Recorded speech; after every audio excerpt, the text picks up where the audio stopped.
ഏകദേശം 8 വർഷങ്ങൾക്ക് മുമ്പ് ഞാൻ എന്റെ ഫേസ്ബുക്ക് വാളിൽ അന്ന് എന്റെ വീട്ടിൽ ആദ്യമായി കായ്ച്ച പാഷൻ ഫ്രൂട്ടിന്റെ കുറച്ച് ചിത്രങ്ങൾ പോസ്റ്റ് ചെയ്തിരുന്നു. അന്ന് അതിൽ വന്ന ധാരാളം കമന്റുകളിൽ ഒന്ന് എന്റെ ഫേസ്ബുക്ക് ഫ്രണ്ടായ സുനിത ദേവദാസിന്റേതായിരുന്നു. സുനിത ചെയ്ത കമന്റ് ഇങ്ങനെയായിരുന്നു: എനിക്ക് പാഷൻ ഫ്രൂട്ട് ഭയങ്കര ഇഷ്ടമാണ്, കിട്ടിയപ്പോഴൊക്കെ ഞാൻ ആസ്വദിച്ചത് കഴിച്ചിട്ടുണ്ട്. ഉടനെ അതിന് മറുപടിയായി ഞാൻ കുറിച്ചു, സുനിതയ്ക്ക് വേണമെങ്കിൽ കുറച്ച് ഞാൻ അയച്ചു തരാം, ഓക്കെ എന്ന് തിരിച്ച് സുനിതയും കമന്റ് ചെയ്തു. പിന്നീട് അടുത്ത ആഴ്ചയോ അടുത്ത മാസമോ ആണെന്ന് ഓർമ്മയില്ല, സുനിത തിരുവനന്തപുരത്തെ മംഗളം ന്യൂസ് ചാനലിന്റെ ഓഫീസിൽ ചീഫ് എഡിറ്ററായി ചാർജ് എടുത്തു. അന്ന് കുറേയധികം ഫാഷൻ ഫ്രൂട്ട് വലിയൊരു പൊതിയിലാക്കി എന്റെ സഹോദരൻ വഴി ഞാൻ സുനിതയ്ക്ക് അയച്ചു കൊടുത്തു. ഞാനിതിപ്പോൾ നിങ്ങളുമായി പങ്കുവെക്കാനുള്ള കാരണം, കഴിഞ്ഞ ദിവസം കോടതി മരണം വരെ ജീവപര്യന്തം തടവിന് ശിക്ഷിച്ച പാലത്തായി കേസിലെ പ്രതി RSS ക്രിമിനൽ പത്മരാജനെ കുറിച്ചുള്ള വാർത്ത അന്ന് സമൂഹത്തിൽ എത്തിച്ചതിലും മുഖ്യധാരാ മാധ്യമങ്ങൾ ആ വാർത്ത ഏറ്റെടുത്തതിലും നിർണായകമായ നീക്കങ്ങളും ഇടപെടലും നടത്തിയത് സുനിത ദേവദാസ് ആയിരുന്നു. 2020 ഏപ്രിൽ 3 എനിക്കൊരു മെസ്സേജ് കിട്ടാണ്. ഒരു റഷീദൊക്കെയാണ് മെസ്സേജ് അയച്ചത്.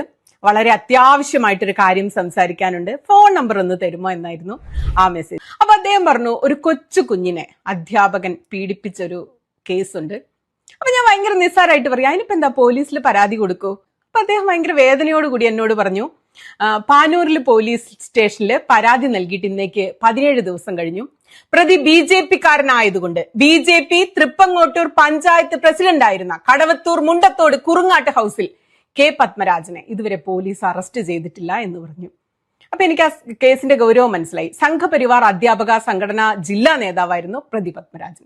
ഏഷ്യാനെറ്റ് മാത്രമാണ് ഒരു ചെറിയ വാർത്ത നൽകിയിരുന്നത്. ഒരു 10 വയസ്സുള്ള കുഞ്ഞിന്റെ കാര്യത്തിനാണ് സഹായം ചോദിക്കുന്നത്. സുനിതയ്ക്ക് കേട്ടിട്ട് വിശ്വാസം വന്നാൽ മാത്രം സഹായിച്ചാൽ മതി എന്ന് അദ്ദേഹം പ്ലീസ് എന്നൊക്കെ പറഞ്ഞു എന്നോട്.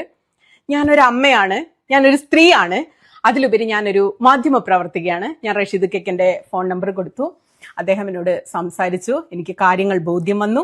അന്നു മുതലാണ് ഞാൻ പാലത്തായി കേസിൽ വീഡിയോ ചെയ്യുകയും നിരന്തരം സംസാരിക്കുകയും ചെയ്തു തുടങ്ങിയത്.